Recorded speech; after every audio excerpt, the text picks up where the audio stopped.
The German shepherd lunged forward with a vicious snarl, his leash snapping tight, as his handler barely kept him from tearing down the wedding aisle. Gasps echoed through the chapel. White petals fluttered to the floor like falling snow. The music stopped. So did her heartbeat. Detective Leah Hart froze, veil trembling over her face, bouquet slipping from her hands. "Titan," she whispered, her voice cracking. The K9 unit was trained never to react without cause. Never, especially not him. But Titan's eyes, those amber, battle-scarred eyes, were locked on the groom like he'd just identified a suspect in a murder lineup. For a half-second, no one moved. Then the whispers began. "What's wrong with the dog? Is this part of the ceremony? Leah, is he okay?" Titan growled, low, deep, primal, his stance rigid, protective, hostile.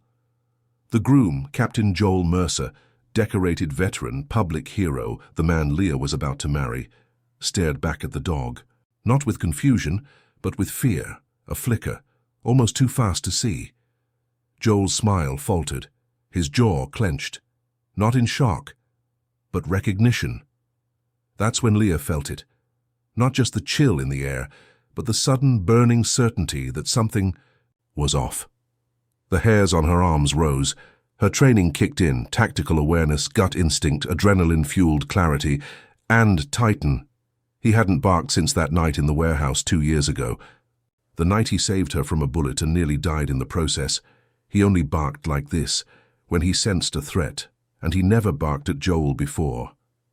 Never. Leah turned, scanning the pews. Something was wrong. She could feel it in her bones, in the way Titan wouldn't stop trembling. His front paw scratched the marble floor, desperate to break free. Then he did. With a guttural snarl, Titan ripped the leash from the groomsman's grasp and bolted forward, straight at the altar. "No!" Leah screamed, but she didn't move. Couldn't. Titan didn't attack, he didn't bite, he didn't pounce. Instead, he stopped, inches from Joel, and sat, rigid, silent. He stared up at him. No growl, no bark, just watching. And then slowly, Titan turned, his eyes locking onto Leah's, pleading. That's when she saw it, a faint red dot on the side of Joel's tuxedo jacket, a sniper's laser, right over his heart. Leah's instincts kicked in just as the chapel window shattered. Gunshot, screams, chaos. And in that single, frozen second before the bullet landed, she realized something terrifying. Titan hadn't lunged to attack. He'd lunged to protect her from marrying a man who was never the real target, because she was. Even as chaos unfolded, guests screaming, glass raining down like hail, security rushing in, Detective Leah Hart didn't flinch.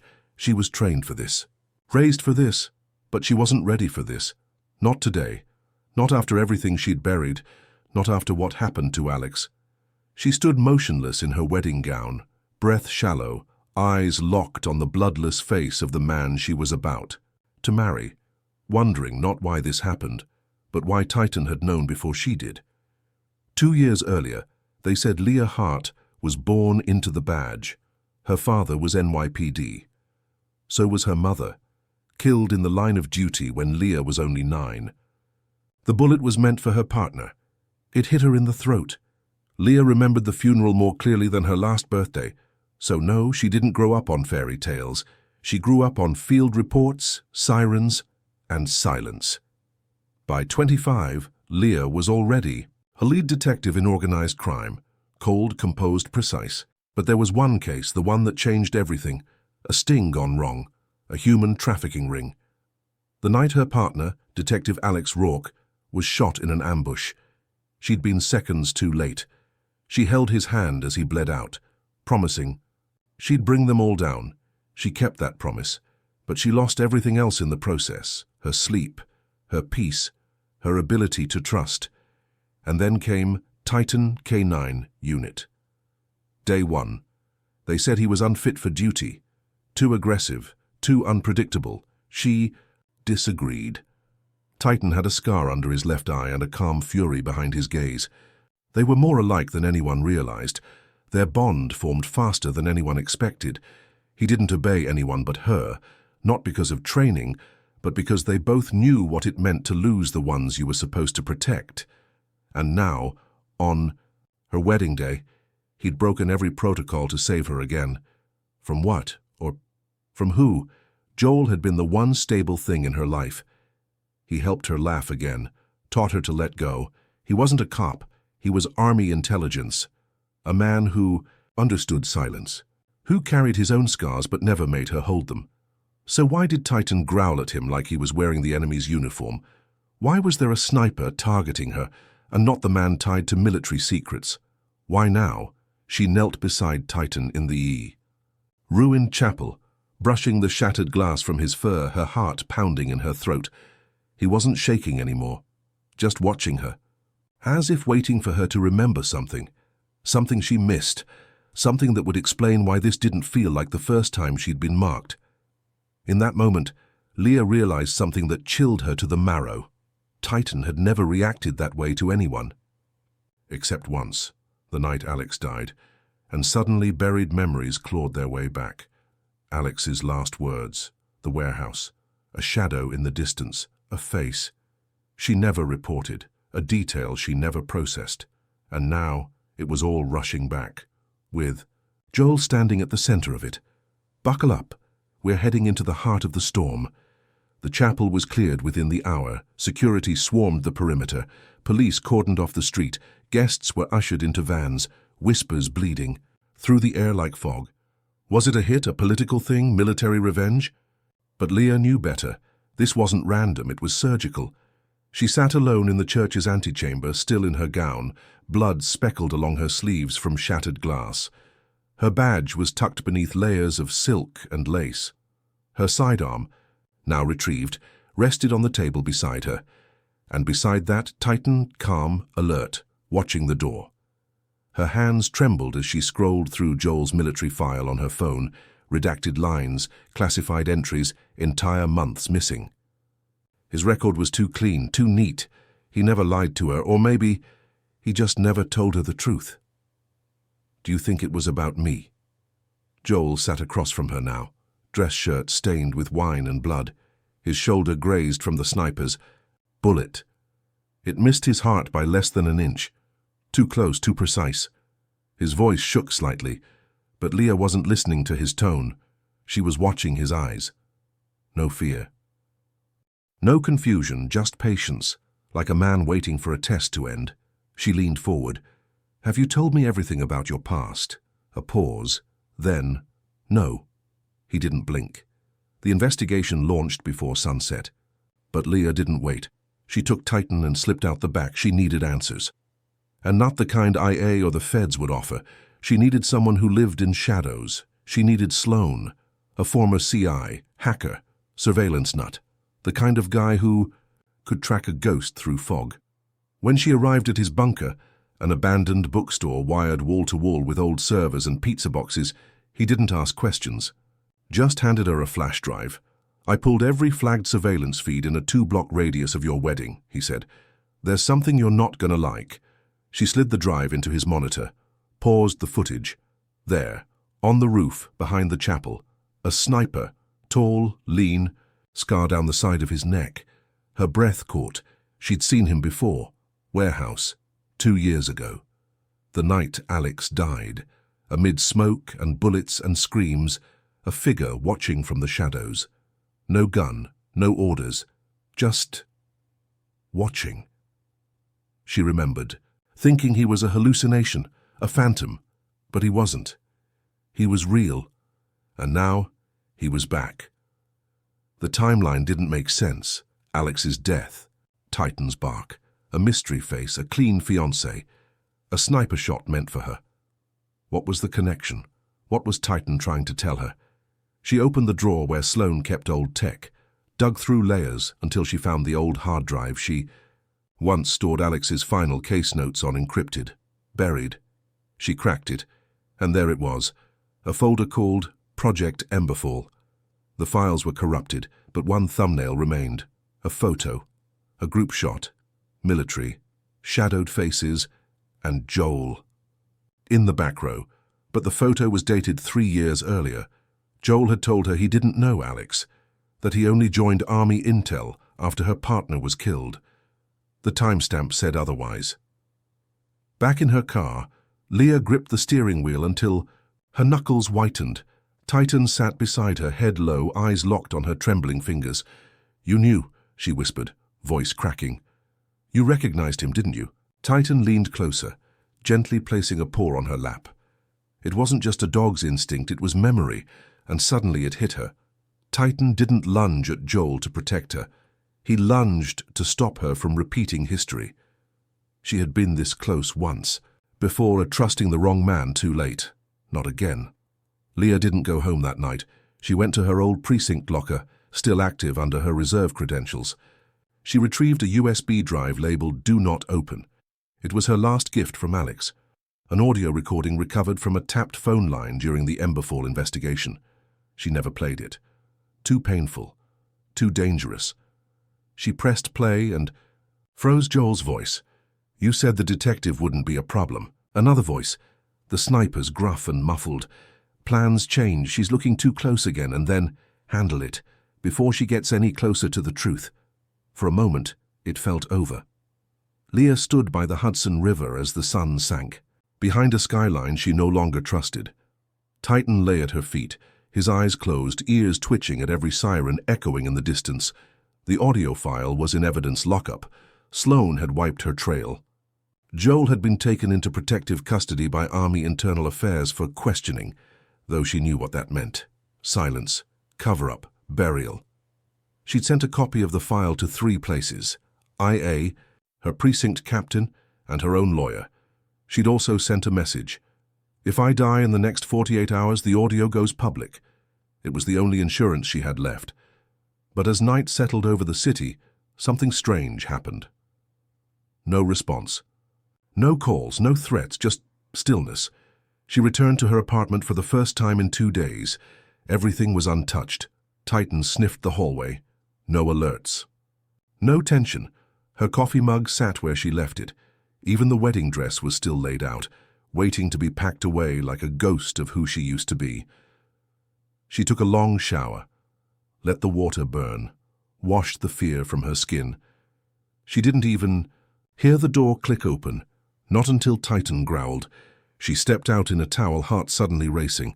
Titan stood frozen at the entrance of the living room, his muscles tense but not attacking, because there was someone already standing there, waiting. Joel. Hands up.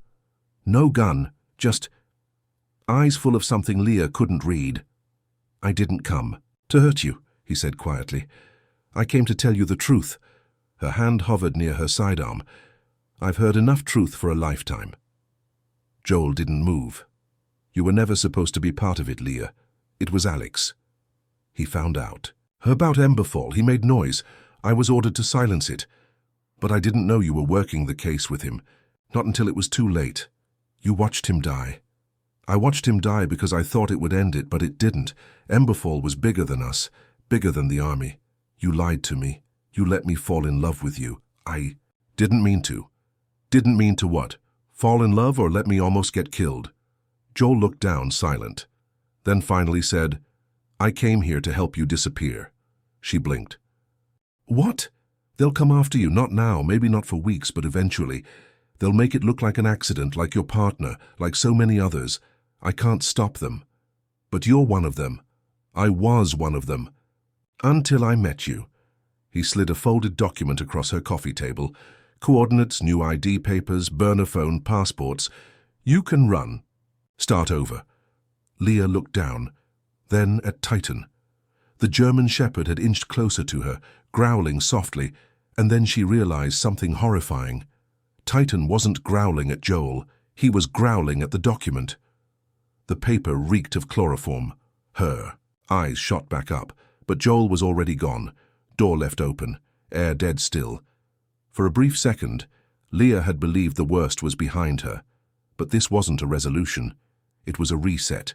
They weren't done with her. They'd just started hunting again. "Let's drop the floor out from under her now." This is where everything collapses, where Leah hits rock bottom, betrayed, broken, and nearly ready to give up.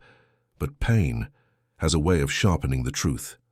The rain hit harder the farther she drove. Titan's breath fogged the back window.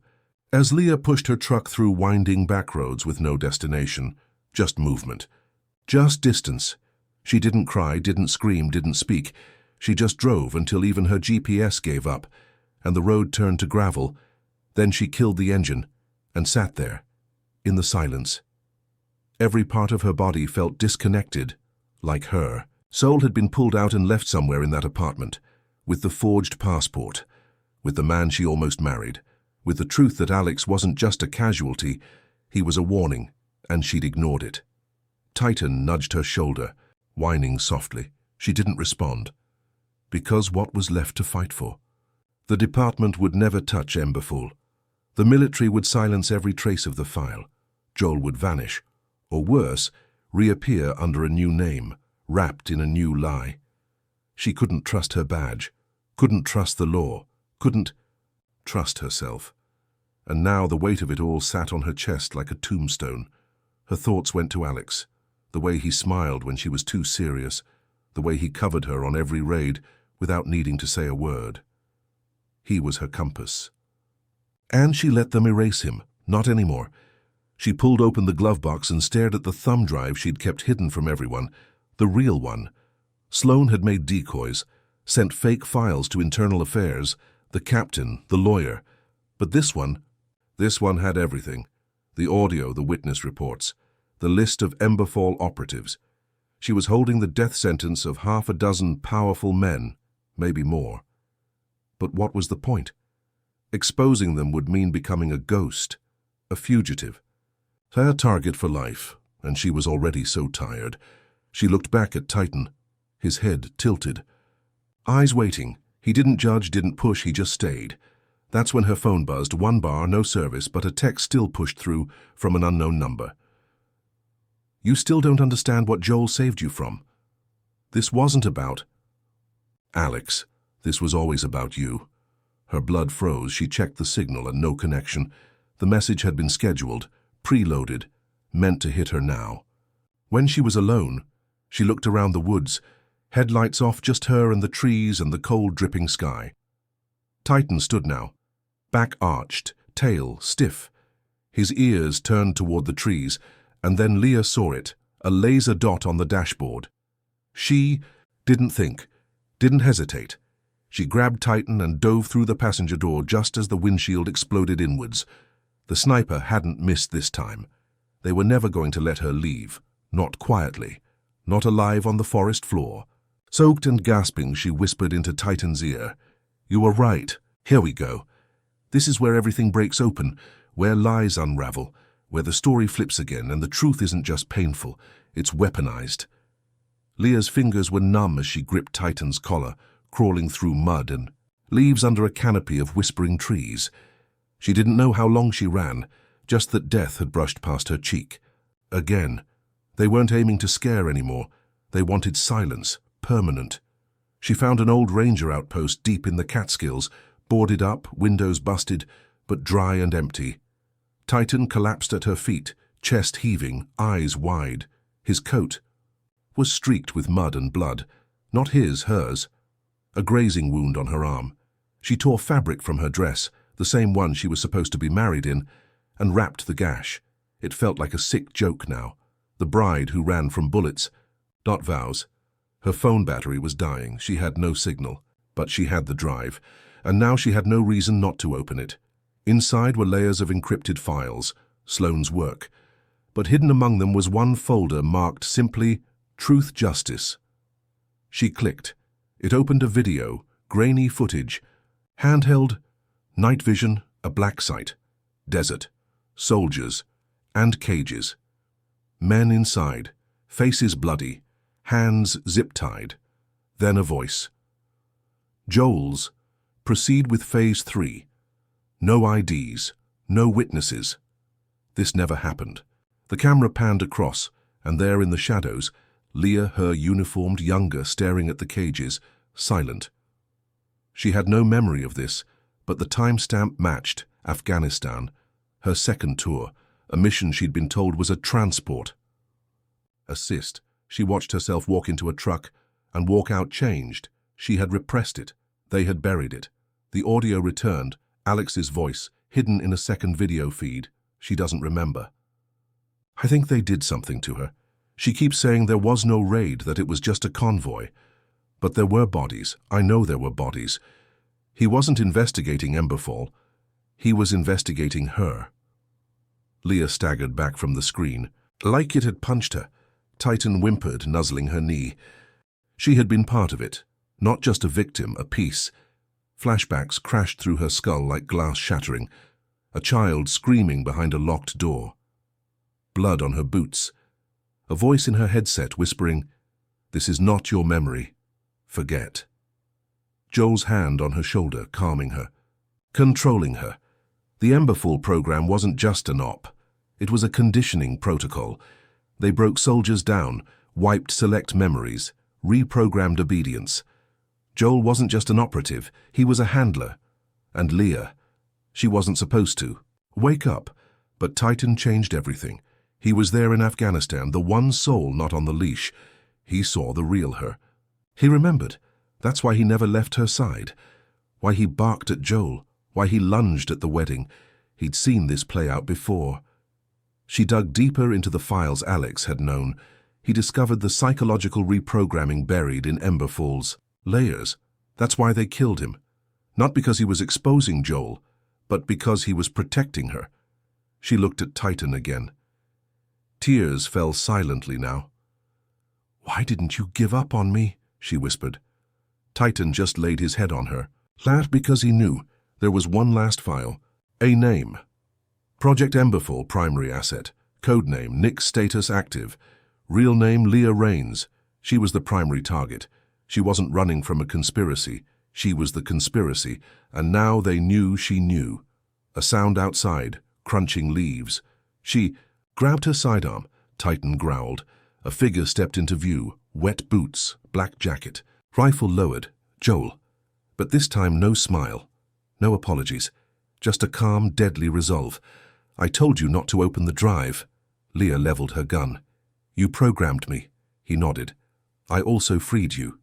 You were broken before Emberfall. I gave you purpose. You stole my life. I gave you a better one. You don't even remember what you did before me. Then tell me." His silence screamed louder than any bullet. Titan moved first. Fast. Like a memory reborn. Joel tried to aim, but Leah was already pulling the trigger. One shot. Two. Joel stumbled back. Blood bloomed across his chest. He fell. Hard. Silent. Done. But before he died, he said just 4 words. "You still don't know." Then his eyes went empty, and he was gone. Leah collapsed beside Titan, heart racing, breath torn from her lungs. She didn't know what he meant. But she would. She'd find the rest, because this wasn't just about justice anymore. It was about reclaiming herself, piece by broken piece. Time for the final gut punch. Right when you think it's over, the floor drops again. The camera doesn't fade to black. It zooms in on the one thing you missed, one last shock, when the war you thought you ended whispers back. 3 weeks later, a dusty motel, off, a highway that didn't exist on any modern map. Leah sat at the edge of the bed, hair cut short, hoodie up. Titan rested near the window, eyes alert, always watching. She'd spent the last 21 days tracing every file left in Sloane's encrypted archives, erasing her digital footprint, burning every thread they could use to pull her back in. Joel was gone. Emberfall was bleeding. But something still didn't sit right. She couldn't sleep, couldn't breathe in peace. Not yet. That night, she slipped. Titan a treat inside it, a microchip, not just any chip. His. She held the scanner up, one beep, then another, and finally, a hidden data partition, one she never noticed before. Audio file, Titan Omega. She clicked play. At first, static. Then AI. Voice a child breathing hard, scared. "I don't want to go, please don't make her take me." A second voice, distant, muffled, cold. "She's already imprinted, she won't remember, but he will, he always does." A bark, Titan's bark. Then silence. Then one final whisper. "Asset Nix is not the first. She is the last." Leah stared at the screen, Her throat tightened. She hadn't just been chosen, she had been replaced. On the motel TV, the news flicked on in the background. A massive data breach leaked hundreds of classified Black Ops files from a military database this morning. The leak is being traced back to a K9 unit registry. She looked down at Titan, who just blinked and kept watching the door. Then, 3 knocks. Soft, measured, like a code. She pulled her gun slowly. Approached. Looked through the peephole, but there was no one there. Just a USB stick taped to the doorframe and a note. You broke the chain, but the program still breathes. Welcome to Phase 2. All right. Time to breathe. But not without scars. This is where we don't just end the story, we give it soul. Leah may never be the same, but now she understands who she is. She didn't run this time, she didn't vanish, she waited, she watched, she learned. 3 months had passed since the motel. The USB drive remained untouched on her desk, not because she feared the truth, but because she already knew it. She didn't need confirmation anymore. The program was bigger than Joel, bigger than Emberfall. A Hydra, cut off 1 head and 3, more grow. But now for the first time, Leah wasn't their asset. She was her own. By day, she posed as a security consultant in a sleepy Arizona border town. By night, she hunted names, cross-referencing encrypted military logs, black market intel, drops and whispers in darknet forums. Every lead led to another grave, some marked, some not, but they all had one thing in common. They used to be soldiers, and all of them trained under the Emberfall Initiative. The program hadn't ended. It had gone dark, deeper, underground, just like her. She'd changed her look, shorter hair, heavier clothing, tinted glasses. But what changed most was on the inside. The blind loyalty was gone. The badge, a memory, the rage, still there, but quieter, sharper, controlled. Titan remained her shadow, but now he wasn't guarding a cop. He was standing beside something else. A survivor. Some nights she dreamed of Alex. In those dreams, he didn't die. He stood at the end of a hallway filled with doors, holding one open, waiting, but she could never reach it. Every time she got close, a door slammed shut behind her, and Titan barked once, waking her up, always at 3:07 a.m. Then came the day the USB finally blinked, a pulse of red across its outer casing. A signal, timed, or triggered. She plugged it in. No prompt, no files, just a command window. One line. Would you like to remember everything? She stared at it, fingers hovering. Her heart said no. Her soul said yes. She typed. One surge of code filled the screen. Encrypted memories, logs, EEG patterns, biometric syncs began to unzip in real time. She felt it before she understood it. Pain, then color, then voices. Children. She was one of them. Taken young, trained like an animal. Joel hadn't found her after. Well, he built her for it. She wasn't a soldier who became a tool. She was a tool made to become a soldier. Leah's scream was silent. Tears streamed down her face, but her mouth never opened. Titan pressed against her legs, unmoving, strong, alive. That night she buried the USB deep in the desert. 3 feet down, next to a plastic name tag that read Agent Leah Rains Federal K9 Unit, and she carved a new one. Just 3 words. I remember now. In the weeks that followed, she began to rebuild, not her life, but her purpose. She started documenting the Emberfall profiles, not for the government, for their families, the ones who never got answers, the ones who buried silence. She didn't expose the system publicly. Not yet. Because this war, it required precision and patience. The last scene, a desert ridge at golden hour. Leah stands tall, wind tugging at her jacket, Titan beside her. They watch the sun bleed across the mountains, and in her eyes, not peace, not closure, but control. For the first time in her life, she's not waiting to be told what to do. She's choosing what happens next. No music, no applause, just the sound of wind and a heartbeat that finally feels like hers again.